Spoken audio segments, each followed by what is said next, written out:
Hola, bienvenidos. Espero que se encuentren muy bien. En esta ocasión hablaremos acerca del verbo.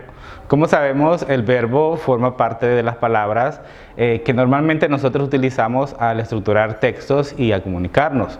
Cuando hablamos de los verbos, hablamos de un tipo de palabras que vamos a identificar como palabras variables porque estas palabras pueden tomar diferentes formas. Como sabemos, en el caso del verbo, como indican acciones, esas acciones nosotros las podemos conjugar y cada una de las formas conjugadas serían las variaciones que esta palabra puede tener.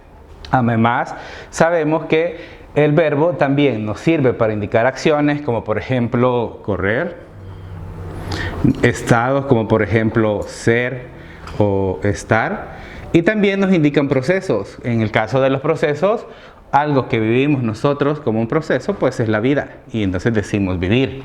Entonces vamos a ver que el verbo realmente es una palabra dinámica porque admite diferentes cambios, ya sea en la variación que puede tener en los significados o en indicar acciones, estados o procesos.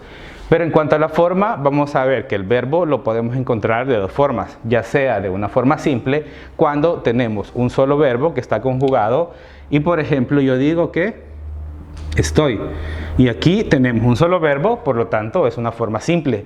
Pero también lo podemos encontrar de una forma compuesta cuando vamos a ver que va a tener la forma estructurada de el verbo haber como un verbo auxiliar más otro verbo que vamos a encontrar en participio. Utilizando el verbo que tenemos aquí, por ejemplo, yo podría decir que yo he sido o he estado, y cuando yo hago esto, aquí estoy utilizando una forma compuesta. En cuanto a la estructura, vamos a ver que los verbos, como todo tipo de palabra, van a estar formados por un lexema o raíz que le da el mayor significado, un morfema y una vocal temática. Cuando hablamos de la vocal temática, estamos hablando principalmente del infinitivo, que es una forma impersonal, como es el caso de leer. En el verbo leer, la vocal temática vendría siendo esta vocal que tenemos acá, que forma parte del sufijo, que si bien no aporta mayor información o algo significativo al verbo, nos ayuda a poder clasificarlo de acuerdo a su terminación en primera conjugación, los verbos terminados en ar, segunda conjugación, los terminados en ir, y tercera conjugación, los terminados primera ar, segunda er, tercera ir, y de acuerdo a eso pues se desarrollan esquemas que tienen que ver con la conjugación. Entonces, aquí por ejemplo podemos ver que el lexema de este verbo leer sería le, el morfema sería en este caso toda esta parte, la terminación er, y la vocal temática ya decíamos que es esta vocal que introduce el morfema y que no aporta mayor significado. En cuanto a los accidentes gramaticales, como otras palabras, vamos a ver que los verbos tienen diferentes variaciones. En cuanto al número, podemos tener verbos en singular y verbos en plural.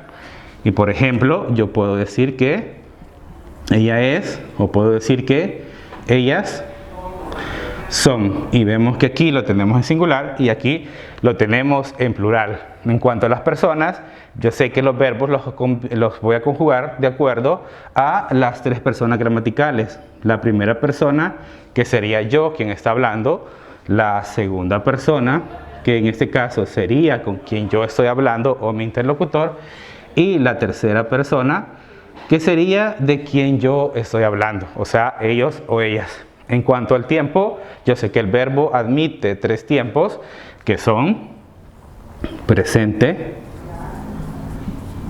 pretérito